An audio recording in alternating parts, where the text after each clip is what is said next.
Goeienaand, dit is Saterdag aand 3 November, kort na 8uur en dis tyd vir Nuusdag om 8. In hierdie eerste 30 minute kyk ons na die belangrikste nuus en die sportnuus van die dag. En dan omstreeks 8:30 begin Nuusdag perspektief. En een van ons gaste vanaand is 'n man wat al baie ernstige gebeure oorleef het.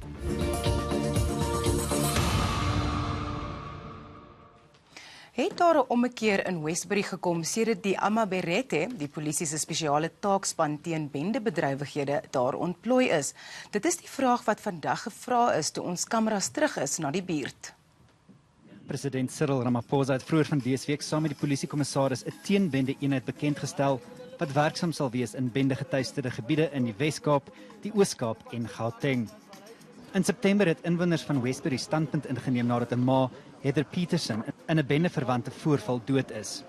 Hulle betogings het daartoe gelei dat die spesiale taakspan, die amaberete, in die buurt ontplooi is. Sedertdien is talle mense in hegtenis geneem, onder wie ook polisiebeamptes. Inwoners sê die taakspan se teenwoordigheid het 'n definitiewe impak gemaak. Since the bearers is here in our community, in Westbury community, we're very happy, we're very peaceful. Our kids can sleep whatever they can, play whatever they want to. So we say thank you for. Ja, ons voel nou baie gelukkig. Ons is safe hier in Westbury, né? Ja, ons wil nou net 'n veilige festive season hê en dat alles net goed gaan, dat ons die volgende jaar goed in kan gaan. I think the government, they must, hulle moet goed te doen waar die kinders besig is. Is miskien, by die Westbury halls, want ek wonder as goed wat aangaan. Dan moet die kinders, like dansklas of gymnastics of, man, net iets om ons kinders besig te, want hulle is boord, hulle op en af net hier rondin. Really, man, dit sal regtig, ons sal het will really appreciate it. If they can get something to keep themselves busy. But at least they can play outside and run around. Now, usually we have to keep our children indoors. Ons is baie bly dat dinge bedaar. That things has cooled down, which is wat baie goed is. Volgens 'n politieke ontleder is die ontplooiing van die eenheid egter net 'n tydelike oplossing en die tydsberaming moet nie misgekyk word nie. On the one hand, yes, one can argue that this is entirely altruistic, it's timely intervention, it's necessary intervention. But on the other hand, someone may argue that it is quite politically expedient and self-serving, and especially if you look at the communities where these interventions are happening, and these are communities that the ANC has even itself charged that it is losing grip with those incumbent with those people who reside in those communities, and therefore they need to find a way to change that perception and make the ANC viable again in those communities. Nguni sê meer moet gedoen word om die onderliggende sosio-ekonomiese probleme op te los, wat juist die rede is waarom die gemeenskappe so kwesbaar is. Die metaalwerkersvakbond NUMSA sê sy nuwe party gaan die werkersklas verteenwoordig en verenig. Die onafhanklike verkiesingskommissie het NUMSA se aansoek om te registreer as politieke party goedgekeur. Die OVK het die vakbond se aansoek afgekeur, glo weens 'n probleem met die kenteken. Die Sosialistiese Revolusionêre Werkersparty sal egter nou aan aanstaande jaar se verkiesing kan deelneem. I think it's very important that people must separate NUMSA from the Socialist Revolutionary Workers' Party. NUMSA is a trade union, and NUMSA is not contesting elections. The Socialist Revolutionary Workers' Party is the one that is establishing itself as a political force on behalf of the working class. And the decision as to whether we will participate in the elections or not will be a decision which will be taken by our members at the launching Congress once we have eventually decided on when that launching Congress will take place. Die party sal oor die volgende paar weke sy strukture finaliseer. In reaksie op die OVK se besluit het ander politieke partye gesê hulle is nie te bekommerd nie. NUMSA's business is their business. We remain focused on our objectives of making sure that we maintain the Western Cape, we win Gauteng and Northern Cape. But, NUMSA's ideological approach is one that has failed anywhere in the world, so we remain unshaken about a new entrant of the market. Well, what can we say? We live in a democracy. That's the only thing I can say everybody has a right, freedom of association, of speech, of whatever. This is what we have fought for. Maybe democracy is maturing. Die hip-hop-kunstenaar Jabulani HHP Tsambo is vandag op sy tuisdorp Maikeng te ruste gelê. Hoewel sy familie nog nie die oorsaak van sy dood bekend gemaak het nie, was Tsambo baie uitgesproke oor sy stryd teen depressie. Hy het in die verlede erken dat hy al 'n paar keer probeer het om sy eie lewe te neem. Volgens dokumente wat sy weduwee, Lerato Sengari, by die hof ingedien het, het hy selfdood toegepas by sy huis in Johannesburg. Die premier van Noordwes, Job Mogoro, het Tsambo in 'n huldeblyk geprys omdat hy sy musiek gebruik het om die Setswana taal op 'n globale platform te bevorder. Die rapper en vervaardiger was bekend daarvoor dat hy jong kunstenaars aangemoedig het om in hulle spreektaal te rap. Jabba never missed an opportunity through his lyrics to make everyone who cared to listen aware of his roots, where he came from, and the people from which he came. You, the proud community of Mahikeng.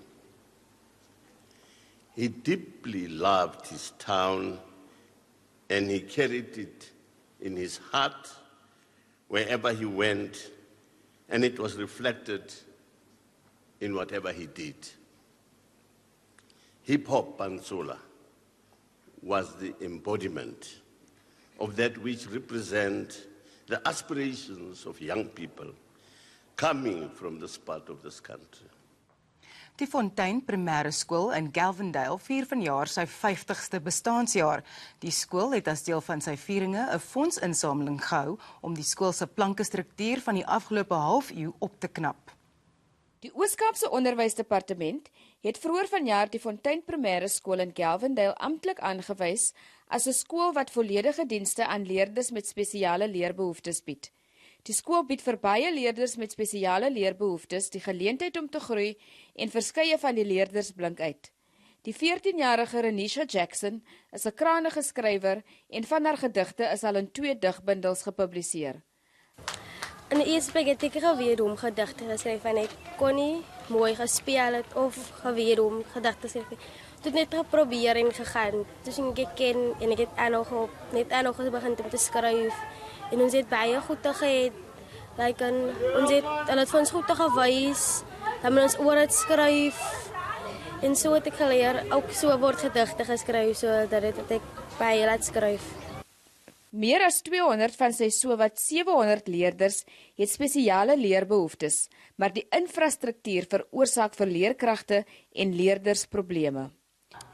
Ongelukkig van die laaste het dit veroorsaak dat hy nie nou in toestand is, maar by die leerfase, dat moet ek sê, is hy nog altyd in dieselfde toestand. Maar is nou net die gebou en ons beloof dat die gebou weer oor gaan gedoen word. Aangesien ons 'n volle diensskool is, sal ons 'n rol vir die kinders 'n rol of rems moet hê vir die kinders met rolstoele. Die klas is geskik vir die kinders nie, want dan moet kleiner klasse gebou word, dan gaan meer kinders wat leergestremdheid, en dit baie fasette nodig in daardie verband. Nuusdag het met die Onderwysdepartement se distrikkantoor kontak probeer maak om te hoor wat die plan vorentoe is, maar daar is nie op versoeke vir kommentaar gereageer nie. Hoewel die skool steeds hoop dat daar op amptelike vlakke aandag aan die infrastruktuur gegee sal word, is Bloemfontein Primêr besig om self iets te doen aan die situasie. Rosalind Klaasen vir Nuusdag in Port Elizabeth. Een van die groot geeste van teaterwese in Afrika gaan vereer word. Die Johannesburgse Stadsraad gaan die Soweto Theater na dramaturg Gibson Kente vernoem. Die raad het ten gunste van 'n mosie van die EFF gestem om die teater te herdoop. Kente was 'n sleutelfiguur in die teaterwese en het verskeie ikoniese kunstenaars deur hulle loopbane bygestaan en help ontwikkel.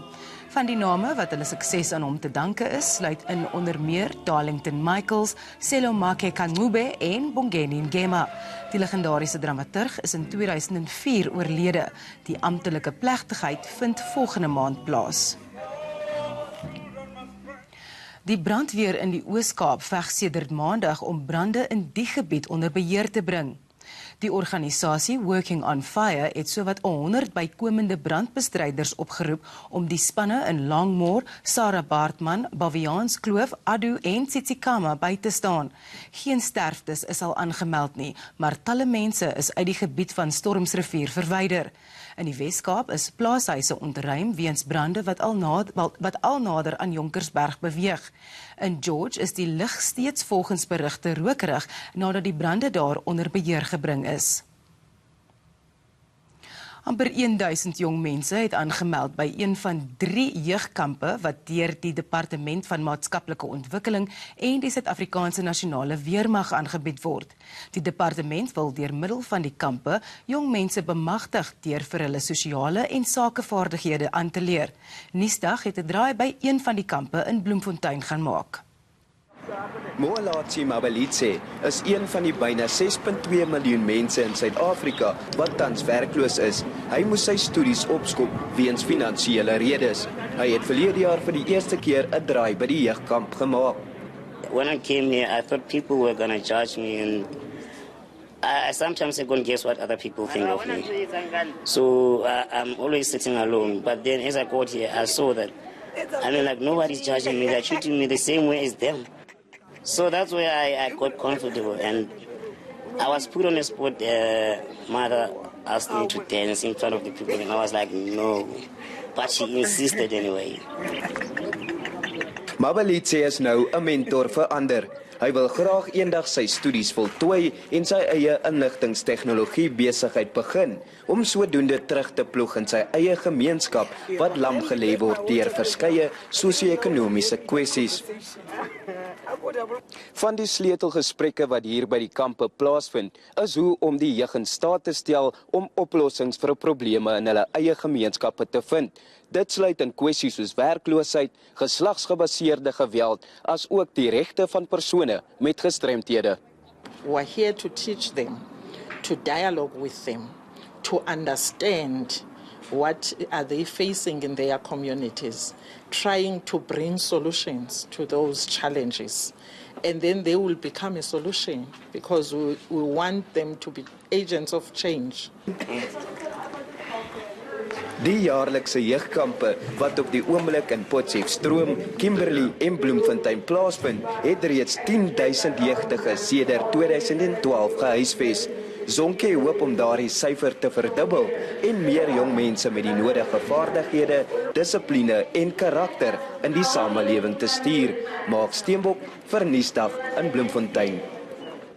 Die minister van polisie, Bekkie Cele, was vroeër die week in Port Elizabeth om die polisie se veiligheidsplan vir die komende feesseisoen bekend te stel. Cele is vergesel deur sy adjunk Bongani Mkongi, die nasionale polisiekommissaris Ketla Sitole en sy adjunk Sehlahle Masemola. By die kleurryke bekendstelling, wat 'n drillvertoning en demonstrasies deur polisie ingesluit het, 'n streng waarskuwing aan misdadigers gerig dat misdade, veral oor die feesseisoen, nie geduld sal word nie. Die provinsiale polisiekommissaris Liziwe Chinga en die LER vir veiligheid, vervoer en skakeling Weziwe Tikana moet ook 'n lys van misdadigers saamstel sodat die misdadigers by hul huise vasgetrek kan word. And then you go to these houses and you knock. If the criminal doesn't open, kick the door. Kick the door. If the criminals can't come to us, we will go to them and make sure that we fetch them back. Cele sê die polisie sal hulle werk doen om 'n veiliger feesseisoen te verseker. Volgens die nasionale polisiekommissaris, luitenant-generaal Ketla Sitole, wil die polisie sy taak die feesseisoen herdefinieer. I think policing shall not be the scope and donor exercise anymore, it is a science. And fighting crime is going to be our mission, and not only a mission, but a mission worth accomplishing. And the creation of a safe festive season for our communities is going to be treated as an ideal. Die veiligheidsplan rus op 6 pilare: roof met verswaarende omstandighede, die wet op vuurwapens, alkohol, geweld teen vroue en kinders, munisipale regulasies, verkeerswetstoepassing en grenssekuriteit. Rosalind Klaasen vir Nuusdag in Port Elizabeth. En nou vir 'n oorsig van internasionale nuusgebeure. 15 mense is dood en 1000 eeueoue bome is in Italië ontwortel deur geweldige storms wat die land die afgelope week getuister het. Sterk wind van meer as 190 km per uur het die bome in die Alpe omgewaai. In ander gebiede is belangrike roetes oorspoel en dorpies geheel en al van die buitewêreld afgesny. Groot dele van Venesië is oorstroom. Die sogenaamde mensekaravaan van Sentraal-Amerika het vanoggend vroeg weer in die pad geval, nadat die beloofde busse nie opgedaag het om hulle vanuit Mexiko-stad te vervoer nie. Hulle is op pad uit Sayula de Aleman na die Golf van Mexiko, sowat 60 km verder. Die Amerikaanse president Donald Trump gebruik die afgelope week die immigrasiekwessie om politieke munt te slaan voor Dinsdag se belangrike verkiesing. Talle mense het in die stad Nowshera in Pakistan saamgekom om gebede op te dra aan die ontslape Sami-ul-Haq, bekend as die vader van die Taliban. Hy is Vrydag oorlede. Onbekende aanvallers het die godsdienstleier doodgeskiet. Hy is beskou as 'n bemiddelaar vir gesprekke tussen die Afghaanse regering en die Taliban. Daar is teenstrydige verklaringe oor hoe hy dood is, as ook vrae oor die afwesigheid van sy lyfwag en bestuurder tussen die voorval.